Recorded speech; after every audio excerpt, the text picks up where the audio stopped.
Hi, everybody. This is Silvio Canto in Dallas, Texas on Sunday, January the 28th. Welcome to our video commentary. I have a post over at the American Thinker today about the story of the Challenger. For those of you who may remember, the Challenger was the spaceship that exploded shortly after takeoff. And what made that particular mission so interesting is that there was a teacher as part of the crew. And I remember for weeks, even months before the takeoff, that there had been all kinds of stories across the country about this teacher going into space, and there was a lot of excitement really in the country about this. And on the day of the takeoff,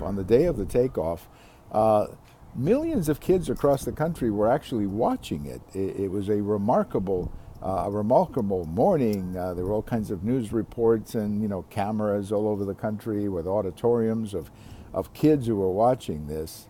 And then it took off, I think about 11:30 Eastern time. It took off, unfortunately, about 90 seconds into the flight that exploded and the entire crew was lost. And all of this was seen by school children across the country.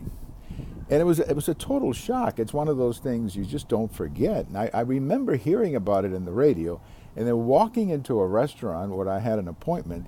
And just as I walked in, everybody in the restaurant was looking at the television.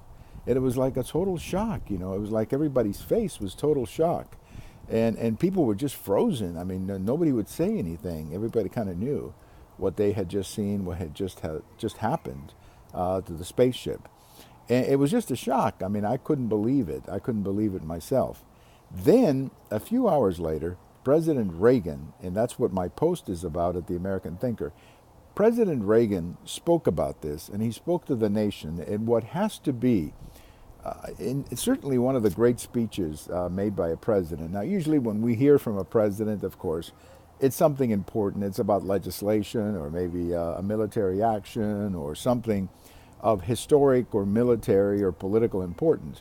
But in this case, it was President Reagan speaking to the nation and specifically speaking to the children who had just watched this thing.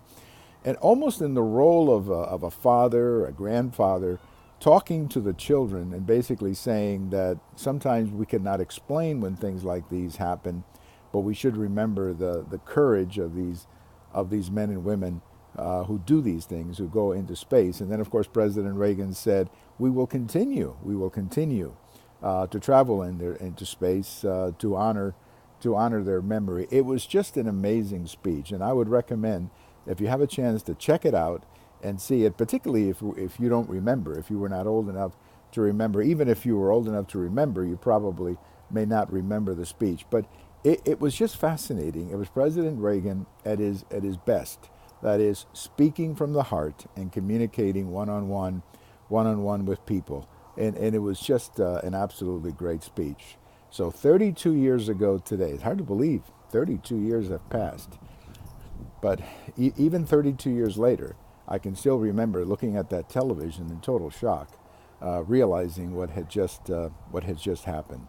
Thank you for watching. We have all of these commentaries over at Twitter, at YouTube, at my blog, and thank you very much for being a part of it. Bye-bye, everybody. Talk to you later.